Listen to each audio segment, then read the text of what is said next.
guys, my name is Nachiketa and welcome to my channel. In this video I'm going to show you how to build an SVM model in Python, right, and how to do hyperparameter tuning in order to get the best model for any given data, right. Make sure that you have seen my previous videos which covers the SVM intuition and the SVM mathematics in complete depth, because you will need that knowledge, right. So in the first line I import my dataset from sklearn.datasets import load underscore vine. This is a very famous dataset, and sklearn has around 7 to 8 inbuilt datasets which are great for practicing different machine learning models. So I'm using the load underscore vine one, right. After that I import the dataset onto my workspace by using the load underscore vine function, right.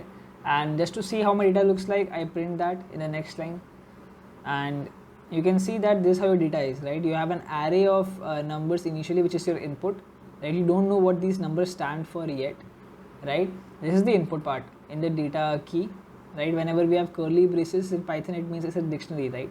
So in the key data you have an array of values, then under the key target you have an array of the output.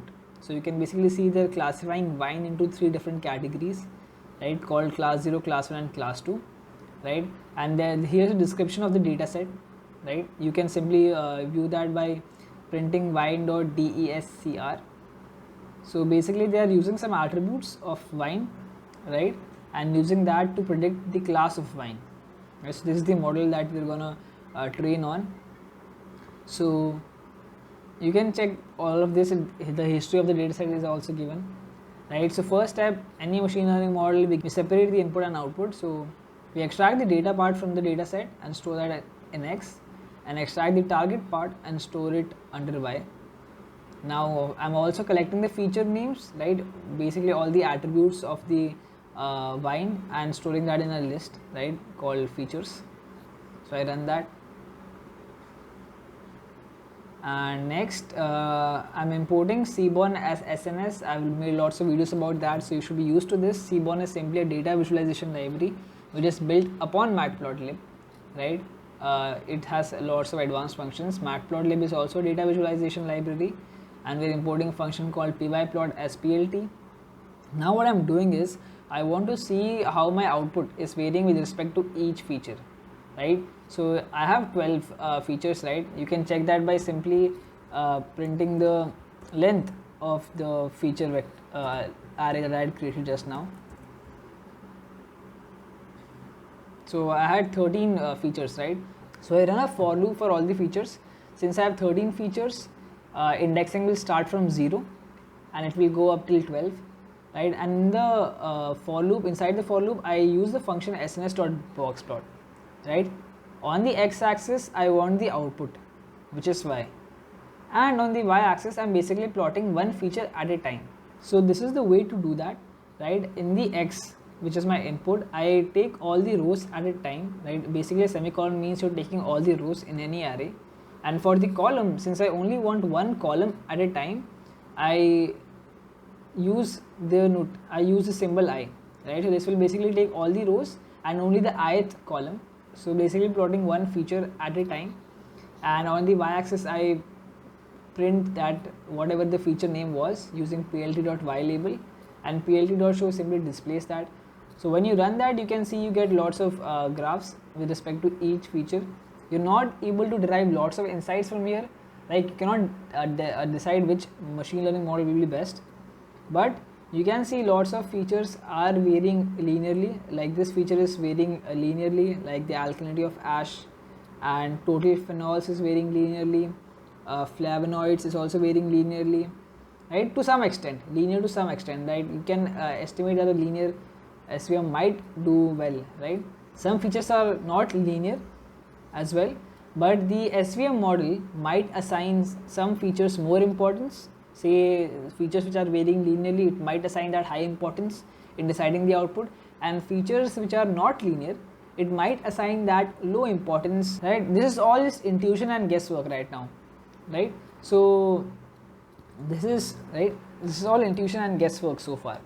After that, another handy data visualization tool is plotting the histogram, right. Again, in a for loop, I'm plotting a histogram using plt.hist, right. I'm plotting one feature at a time by slicing all the rows and one column at a time, and the edge color is black, and in the title I'm printing the feature. So this is just I've just done this, so you can see how your data is distributed, right? You should not have data which is only of one category. You can see the alcohol, how it's varying, right? What kind of distribution you have. After that, we start with the main stuff, right? Which is training the support vector machine model.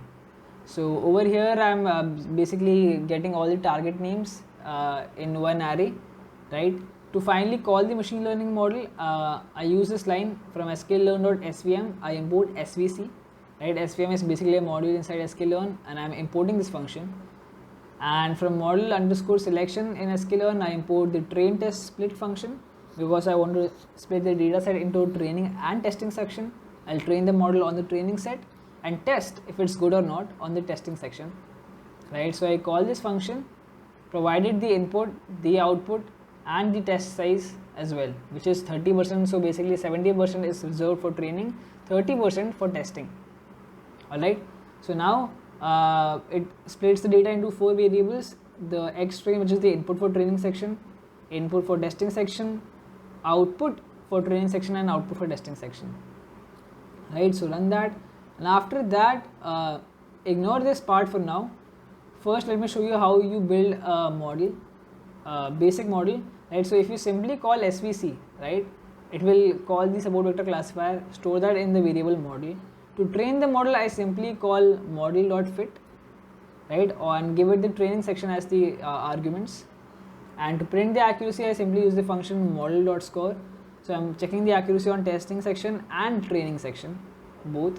So if I run this, you can see the accuracy on the testing data is 62% and training is 66, which is very bad, right? However, we didn't assign any parameters at all. We didn't tell it which kernel to use, right? So you have lots of options for kernels in SVM, as I've explained in my previous video. However, you have 4 options for your kernel, right? Linear, RVF, polynomial, and sigmoid, and I've covered in the previous videos when to use what.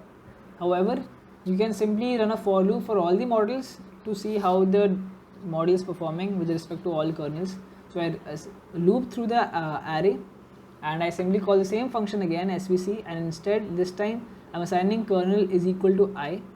Right? C is nothing, it's just a penalty level. So basically when you give a high value of C, say you give the value as 1000, you're basically assigning a high penalty whenever your model misclassifies something, right? So you should not give a very high value, because that will lead to an overfitted model, because you're basically telling your machine learning model that don't you dare make a single misclassification, right? That's not good. A very low value will lead to underfitting.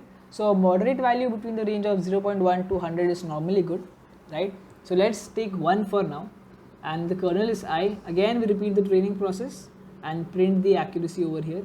When I run that, you can see that the kernel is 90% accuracy give for linear, model's accuracy 62 for RVF, 62 for polynomial, and sigmoid is surprisingly bad with 29%, right? So this was how you tune the parameters, right?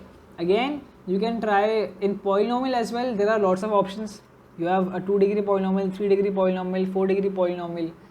So what to do for that? Again, we run a for loop, and for the kernel, I run a for loop for degrees 1 to 10, and again train the model and see what accuracy am I getting. Again, for all degrees, you're getting bad kernel, right? But it's performing comparatively better for, I think, around 7 degree or 10 degrees, but 70% accuracy is still not that good compared to the linear kernel which we got. Now we have a for loop for checking the degree, right? A for loop for trying different kernels, and a for loop for trying different values of C as well. To avoid so many for loops, we use a simple function called grid search CV, right, which comes under sklearn, right? It does all of this internally. What we have to do is we simply create a dictionary of parameters, right, and tell it what parameters that we want to check on, right? This is called hyperparameter tuning. Hyperparameter tuning is basically modifying the hidden parameters to get the best model accuracy, right?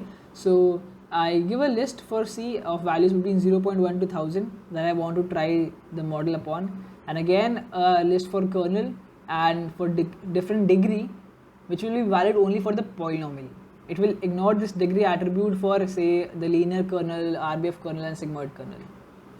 Now once I have created the dictionary of parameters, I call the grid search CV function and provide it which classifier I want to use and the parameter dictionary, and I simply train the model using grid.fit.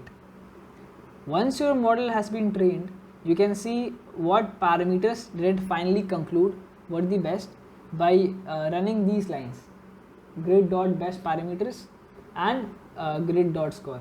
So you can see it decided that C equals to 1, degree is 1 and kernel equal to linear gave it the best accuracy for this data set with an accuracy of 90%. Right? So that is how you do hyperparameter tuning. If you have large data sets, you can check the model on maybe portions of your data set that are a good representative of your overall data. But that is how you work with the SVM model in Python. And if you have any doubts, do leave that in the comments, and I'll be bringing out more videos on the programming and different machine learning algorithms. And yeah, thank you for watching.